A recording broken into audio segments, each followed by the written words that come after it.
கர்த்தருடைய நல்ல நாமம் மகிமைப்படுவதாக. இந்த நாளிலும் கூட ஆர்க் டிவியில் தேவனுடைய வார்த்தையை நாம் பகிர்ந்து கொடுக்க கர்த்தர் கொடுத்த நல்ல வாய்ப்புக்காய், நல்ல தருணத்துக்காய் கர்த்தரை என் தேவாதி தேவனே நன்றியோடு ஸ்தோத்தரிப்போம்.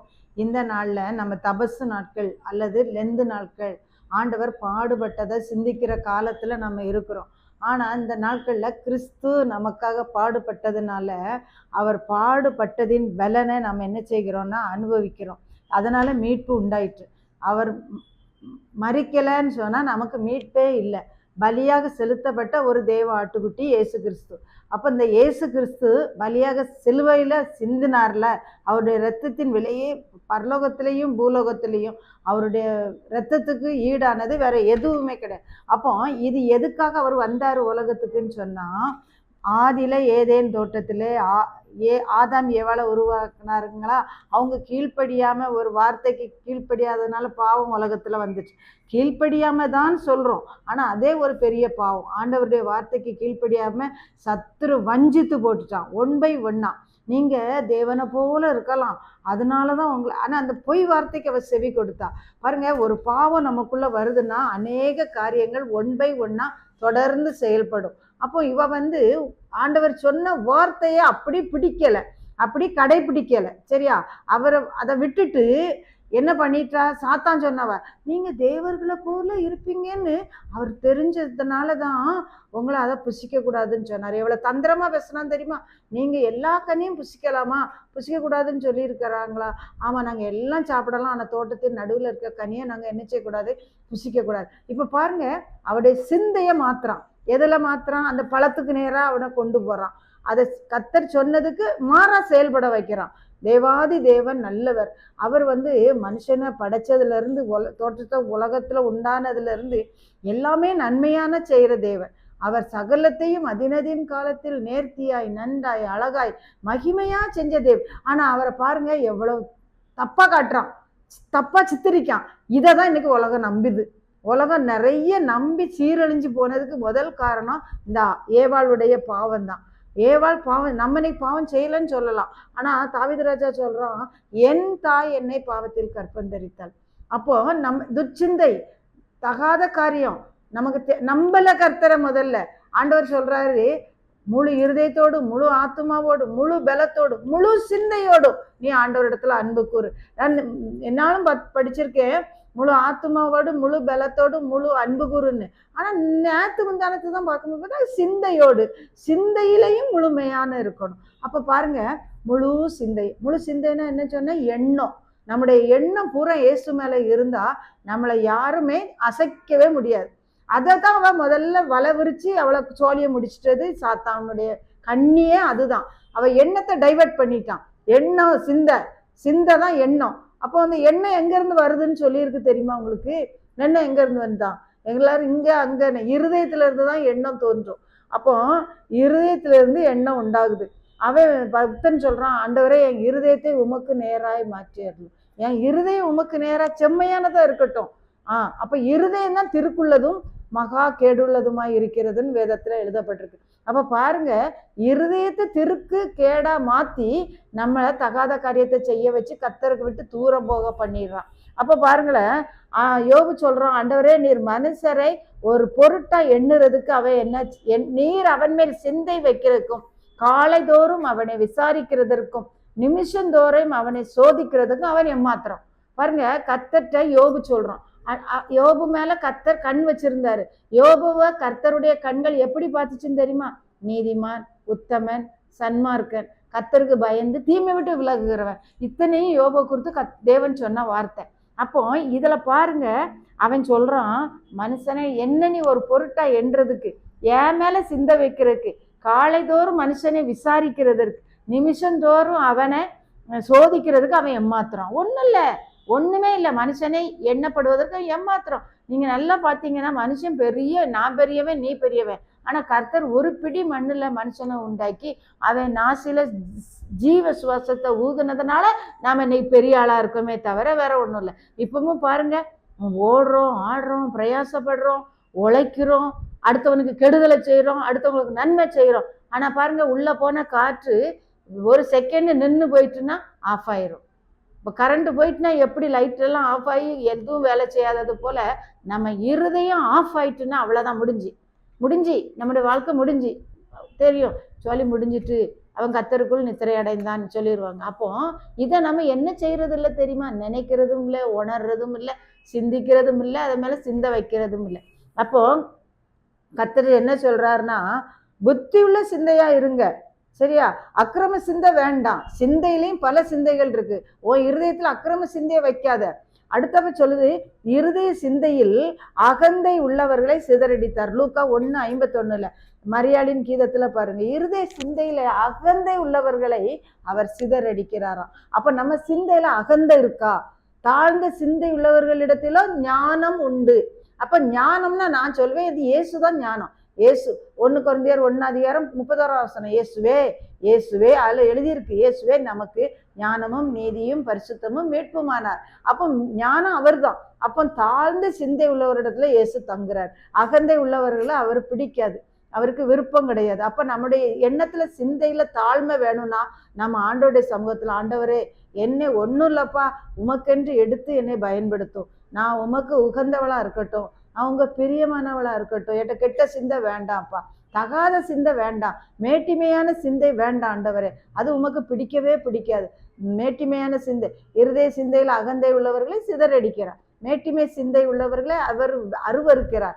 அப்போ நம்ம என்ன செய்யணும்னா ஒழுங்கா நடக்கணும், சரியா? ஆண்டவர் சொல்றாரு, பிதாவின் சித்தத்தை நிறைவேற்ற சிந்தை கொண்ட இயேசு. இயேசுவுக்கு என்ன சிந்தை இருந்துச்சான்? அவர் வந்ததே பிதாவின் சித்தத்தை நிறைவேற்றணும். அது இந்த ஆபிரகாம் ஈசாக்கை எப்படி பலி செலுத்த மோரியா மலைக்கு கொண்டு போனானோ அதை தான் இந்த இயேசு கிறிஸ்து பிதாவின், ஆபிரகாம் பிதா, அப்போ இயேசு ஈசாக்கு எப்படி வராரு? ஒப்பனை அவர் கொடுக்கப்படுது. நான் அந்த பாவம் செஞ்ச மக்களை எப்படி ஆகிலும், ஏன் நம்மளை அப்படி மீட்டாருன்னு உங்களுக்கு தெரியுமா? ஏன் மீட்டாரு? அவருடைய ரூபத்தின்படி, அவருடைய சாயலின்படி நம்ம சிருஷ்டிக்கப்பட்டபடினால, நம்ம மேல அவர் ஒரு அனாதி ஒரு பெரிய அன்பை வச்சதுனால, ஐயோ நம்ம ரூபத்தின்படி, ஐயோ நம்ம சாயலின்படி சிருஷ்டிக்கப்பட்ட மனுக்குள்ள அழிஞ்சு போயிடவே கூடாது, எப்படியாவது மீட்டுறணுமே, நம்ம தூக்கிடணுமே. இதுக்கு யாரு எப்படி போக முடியும்? யாரு எடுக்கிறது? ரத்த சிந்துதல் இல்லாமல் பாவ மன்னிப்பு இல்லை. மீட்கும் பொருள், இவன் பாவம் செஞ்சிட்டான், அப்ப ரத்தம் சிந்தணும், மீட்கும் பொருளை விலைக்கரையமா கொடுக்கணும். அது எப்படிப்பட்ட கொடுக்கணும்? பாவமில்லாத சரீரம், பாவமில்லாத ரத்தத்தை சிந்தணும். அந்த பாவமில்லாத ரத்தம் எங்க இருக்கு? பரிசுத்த ரத்தம் எங்க இருக்கு? அது இயேசுகிட்ட இருக்கு. அதனாலதான் அவர் என்ன பண்ணாருன்னா, வானலோகத்தை விட்டு பூலோகத்துக்கு வந்து அது பிதாவின் சித்தத்தை அவ்வளோ பாடுபட்டு தான் நிறைவேற்றினாரு. அவர் ஒரே நோக்கம், ஒரே குறி, ஒரே எண்ணம் என்னன்னா, எப்படி ஆகிலும், எவ்வளவு பாடுபட்டாலும், எவ்வளவு கஷ்டப்பட்டாலும் அவருடைய விருப்பத்தை நிறைவேற்றி நான் வெற்றி கொள்ளணும். வெற்றி சிறந்த இயேசு. எங்க வெற்றி சிறந்தார்னு போட்டிருக்கு தெரியுமா? சிலுவையிலே வெற்றி சிறந்தார். யாருக்காக வெற்றி சிறந்தார்? உனக்காக, எனக்காக வெற்றி சிறந்தார். அப்ப பாருங்க, பிதாவின் சித்தத்தை நிறைவேற்றும் சித்தம் கொண்ட இயேசு, மனதுருக்கம் கொண்ட இயேசு. யார் மேல மனதுருக்கம் கொண்டாருன்னு தெரியுமா? மனுக்குலத்தின் மீது. ஏன்? அவருடைய ரூபம், அவருடைய சாயல், அவருடைய சுவாசம் நமக்குள்ள இருக்கு. அவர் என்ன செஞ்சாரு? நாசிலே ஜீவ சுவாசத்தை ஊதினார். அவருடைய ஜீவன் ஜீவ சுவாசமா மாறி மனுஷனுக்குள்ள ஜீவன். அப்பதான் இன்னொரு ஆள் செத்து போயிட்டாருன்னா, ஜீவன் போயிட்டு, ஜீவன் போயிட்டு, ஜீவன் போயிட்டு, ஜீவன் போயிட்டு, அதான் உயிர், அதுக்கு தான் ஜீவன் பேர். அப்போ கர்த்தருடைய காரியமா நம்ம செயல்படும் பொழுது கர்த்தர் சொல்றாரு. 2வது பிலிப்பியர் 2:5 நீங்க வாசித்து பார்த்தீங்கன்னா, கிறிஸ்து இயேசுவில் இருந்த சிந்தை உங்களிலும் இருக்க கடவர். என்ன சொல்லியிருக்கு? வேத வசனம் தான் நமக்கு முக்கியம், அதுதான் நமக்கு ஜீவன், அதுதான் நமக்கு ஆகாரம், அதுதான் நமக்கு ஜீவ அப்பம். அவர் பிலிப்பியர் 2:5 சொல்லியிருக்கு, கிறிஸ்து இயேசுவில் இருந்த சிந்தையே உங்களிலும் இருக்க கடவது. தேறினவர்கள் யாவரும் இந்த சிந்தையா இருக்க கடவும். எந்த காரியத்துலனாலும் வேற சிந்தையா இராம தேவன் உங்களுக்கு கொடுத்த என்ன காரியம் எல்லாரையும் ஆண்டவர், இயேசுவை மட்டும் இல்லை பாருங்க, எல்லாரையும் உலகத்துக்கு அனுப்பும்போது ஒரு பெரிய நோக்கத்தோடு அனுப்புனாரு, அவருடைய சித்தத்தோடு அனுப்புனாரு, திட்டத்தோடு அனுப்புனாரு. அதை நம்ம நிறைவேற்றுறோமா? அதை பவுலப்போஸ்தலன் சொல்லும்போது சொல்லி, எனக்கு நியமித்திருக்கிற ஓட்டத்தை நான் பொறுமையோட ஓடி ஜெய கிரீடம், ஜீவ கிரீடத்தை நான் பெற்றுக்கொள்ளணும். உங்களுக்கு நியமித்திருக்கிற ஓட்டத்தை நீங்க பொறுமையா ஓடணும். உங்களுக்குன்னு ஒரு நோட்டம் வச்சிருப்பாருங்க. அடுத்த ட்ராக்ல போனாலும் ஜெயிக்கவே முடியாது. நமக்கு நியமிக்கப்பட்ட ஓட்டத்துல ஓடி போய் தான் கிரீடத்தை பெற முடியும். இப்போ உலகத்துல ஓட்டப்பந்தயம் போட்டனாலும் 10 பேர் ஓடனா 10 ட்ராக் போட்டிருக்கோம். அந்த நமக்கு நியமித்த ட்ராக்ல ஓடி போய் அங்க எல்லையை தொட்டாதான் பரிசு. வேற ட்ராக்ல போய் நீங்க போய் தொட்டு பாருங்க, உங்களை ரிஜெக்ட் பண்ணி விட்டுருவாங்க. அப்போ அவனவனுக்கு நியமித்த ஓட்டத்துல பொறுமையோட ஓடணும். அப்போ அடுத்தவங்க ட்ராக்ல நம்ம போக நுழையவே கூடாது. அந்த சிந்தையே வர வேண்டாம். அது கெட்ட சிந்தை, தகாத சிந்தை, அது நமக்கு வேண்டாம். அப்ப பாருங்க, தாழ்ந்த சிந்தை உள்ளவர்களிடத்துல இயேசு வேலை செய்வார். புத்தி உள்ள சிந்தையா இருங்க.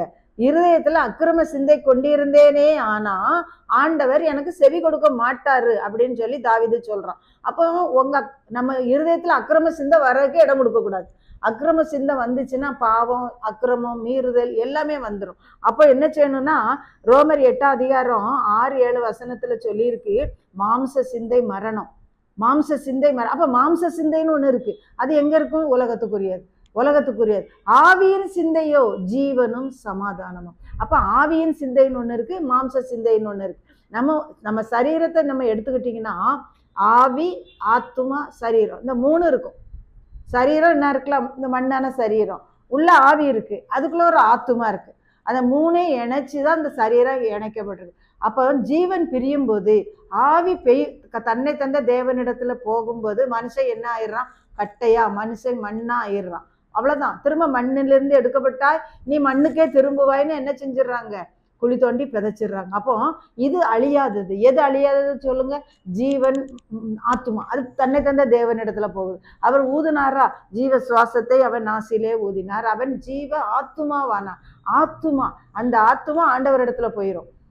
ஆனா இன்னொன்னு தெரியுமா? அதுல இப்போ யூதாஸ் இயேசு கிறிஸ்துவை காட்டி கொடுத்துட்டு அவனுக்கு செஞ்ச வேலையை ஒழுங்கா நிறைவேற்றாம இடையில தேவ திட்டத்துக்கு மாறா செயல்பட்டு நாண்டு கொண்டு செத்தான். ஒரு மரத்துல போய் தொங்கி விழுந்து செத்துட்டான். அப்போ அவன் ஆத்துமாவை கர்த்தர் அங்கீகரிச்சு ஏற்றுக்கொள்வாரானா? ஏற்றுக்கொள்ள மாட்டார். சரிதா? நம்ம காலத்திற்கு முன்னே யாதொன்றை குறித்து தீர்ப்பு சொல்லக்கூடாது. அதே நேரத்துல நம்ம ஜீவனை நம்ம அழிக்கிறதுக்கு நமக்கு அதிகாரம் கிடையாது. வாழ்க்கையில பிரச்சனை உண்டு, கஷ்டம் உண்டு, கடன் உண்டு, அன்பற்ற சூழ்நிலைகள், நெருக்கங்கள், வியாதி, எது வேணா வரட்டுமே, அதுக்கு முடிவு தற்கொலை கிடையாது. உங்க ஜீவனை நீங்க மாற்றி கொள்றதுக்கு அதிகாரம் யாருக்கும் கொடுக்கப்படலை. போராடி ஜெயிக்கணும். உயிருள்ள மீனா எதிர்நீச்சல் போட்டு நம்ம ஜெயிக்கணுமே ஒழிய அது என்ன சொல்ல, தோல்வி மனப்பான்மை நமக்கு வரக்கூடாது. ஜெயிக்க பிறந்தேனா, நான் ஜெயிக்க. இயேசு கிறிஸ்து எவ்வளவு பாடுகள் பட்டாரு. இயேசு கிறிஸ்து பட்ட பாடுகளை நீங்க பாருங்க. அவர் கூட நீங்களும் ஓடுங்க. நமக்கு என்ன வராதுன்னா தீமை வராது. தீமை நமக்கு வரவே வராது. நம்ம காலத்துக்கு முன்னே மறிக்க கூடாது. மறிச்சோன்னா நம்ம ஆத்துமா ஆண்டவர் அண்டையில போகாது. அது திட்டமா தெரிஞ்சுக்கிட வேண்டிய ஒண்ணு. எவ்வளவு கஷ்டப்பட்டாலும் நிறைய பேர் என்ன செஞ்சுக்கிறாங்க? சூசைட் பண்ணிக்கிறாங்க. அது அந்த ஆத்துமா கட்டாயம் கர்த்தர் அதை ஏற்றுக்கொள்ள மாட்டார். அவன் காலத்துக்கு நம்மளா அவர் வயசு ஆகி நம்ம எல்லாத்தையும் நிறைவேற்றி ஓடி போனாதான் ஜீவகிரீடம் பெற முடியும். சரியா? அது ஒண்ணு ரொம்ப முக்கியமான ஒண்ணு. ரெண்டாவது என்னன்னா, ஆவியானவர் தேவனுடைய சித்தத்தின்படி நமக்கு வேண்டுதல் செய்கிறபடியினால இருதயத்தின் சிந்தைகளை என்ன செய்கிறார்னா ஆராய்ந்து பார்க்கிறார். அவர் என்ன செய்கிறார்னா ஆராய்ந்து பார்க்கிறார். நம்மளை என்ன செய்கிறாரு? ஆராய்ந்து பார்க்கிறார். மேட்டிமையான சிந்தையா இராமல் கர்த்தருக்கு பயந்துரு. நம்ம மேட்டிமையான சிந்தையா இராம கர்த்தருக்கு பயந்து இருக்கும் போது நம்ம வாழ்க்கை ஒரு பெரிய செழிப்பை பார்க்கும். யோவான் 17:24 பாத்தீங்கன்னா, பிதாவே, உலக தோற்றம் முதல் நீர் என்னிடத்தில் அன்பா இருந்தது போல நீர் எனக்கு தந்த மகிமை நான் இவர்களுக்கு கொடுத்தேன். நீரும் நானும் எப்படி ஒன்னா இருக்கோமோ, இயேசுசாமி சொல்றாரு, பிதாவும் நானும் எப்படி ஒன்னா இருக்கோமோ அப்படி நீர் தந்த இவர்களும் நம்மில் ஒன்றா இருக்கும்படி. நம்ம மேல கரிசனை உள்ள தேவன்மா. நீங்க நல்ல வேதத்தை வாசிங்க, ஆவியானவர் உங்களுக்கு விளக்கி சொல்லி தருவார். இவர்களும் நம்மள ஒன்னா இருக்கணும், நம்மளோட இணைஞ்சு இருக்கணும். நம்மளே இப்போ உலகத்திலே நீங்க பாத்தீங்கன்னா 4 பேர் ஒன்னா இருந்தா எவ்வளவு பலன். 2 ஒரு சின்ன பிள்ளைகளுக்கு ஒரு கதை சொல்லி கொடுப்பாங்க. 4 பசு ஒன்னா ஒரு இடத்துல மேய்ஞ்சிட்டு இருந்துச்சான். அதை போய் ஒன்னொன்னா இந்த நரி போய் தந்திரம் பண்ணி ஒன்னொன்னா மேய்றதுக்கு பிரிச்சு விட்டுட்டு உடனே அது என்ன செஞ்சுட்டு, சிங்கம் ஒரு நாளைக்கு ஒரு பசுவை அடிச்சு கொன்னு சாப்பிட்டுட்டு.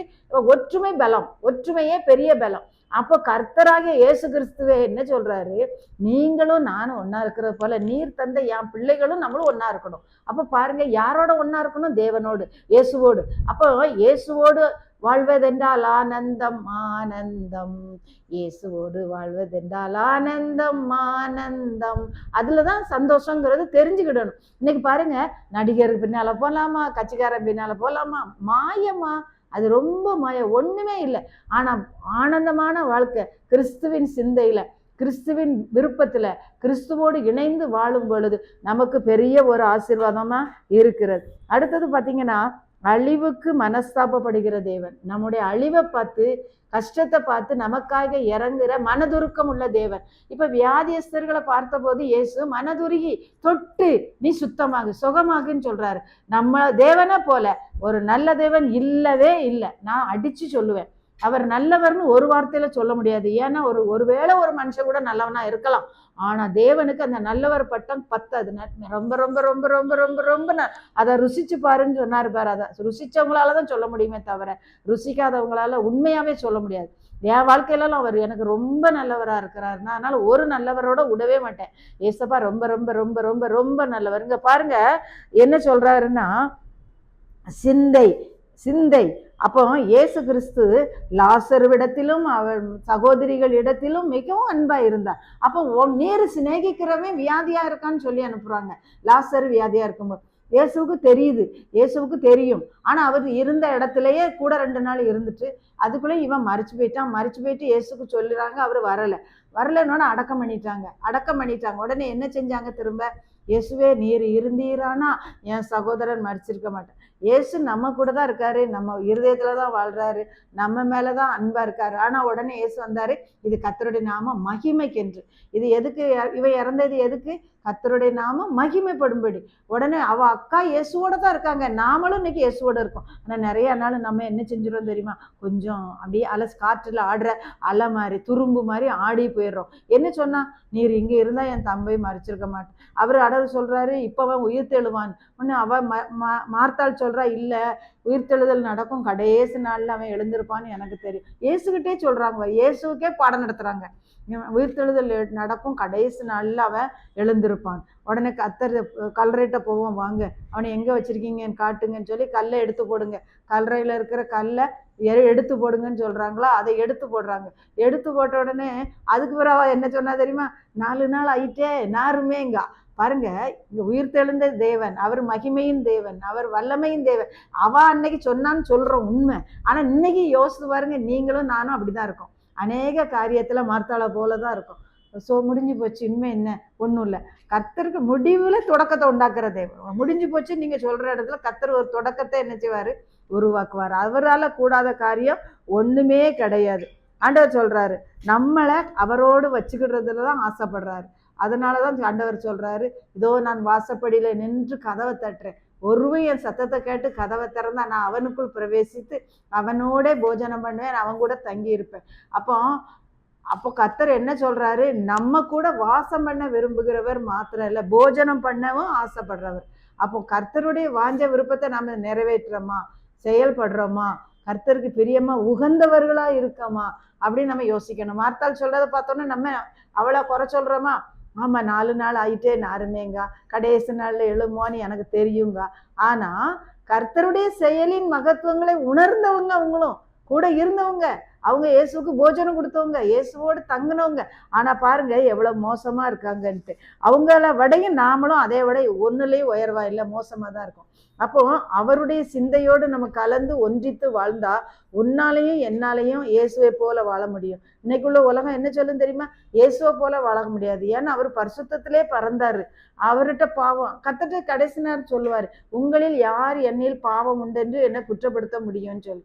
ஆனா கர்த்தர் என்ன சொல்றாருன்னா அப்படி சொல்லல, பரிசுத்தமா வாழ முடியும் அப்படின்னு சொல்றாரு. நீ முயற்சி செஞ்சா வெற்றி பெறுவாய். கர்த்தரால் கூடாத காரியம் ஒன்றுமே இல்லை. நீ நம்பு, எண்ணத்துல ஜீவியத்துல பரிசுத்த வாழ்க்கை உனக்கு தருவாரு.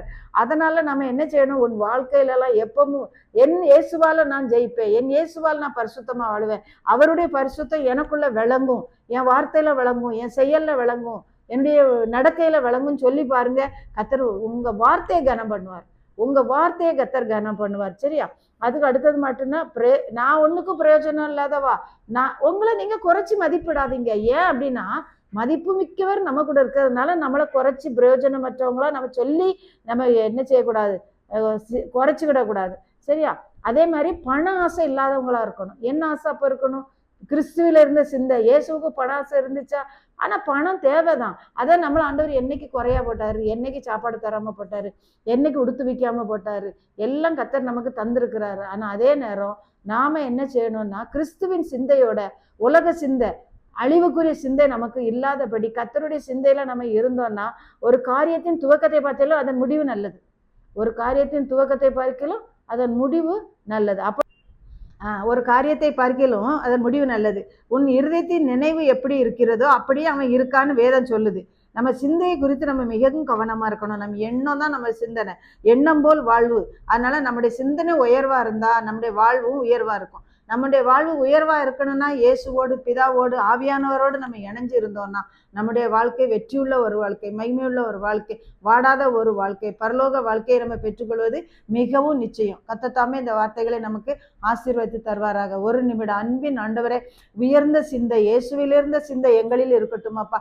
கர்த்தராக இயேசு கிறிஸ்துவே உமக்கு கோடி நன்றி. எங்களுக்காய் பாடுபட்டு மீட்பை உண்டாக்கி அநேகரை ரட்சிக்க வந்த தேவனே உமக்கு கோடி கோடி நன்றி, கோடா கோடி நன்றி. பலப்படுத்தும், காத்துக்கொள்ளும். சிலுவையின் ரத்தத்திற்குள் எங்களை மறைத்துக் கொள்ளும். இயேசுவின் மூலம் ஜெபிக்கிறோம் நல்ல பிதாவே. ஆமேன், ஆமேன்.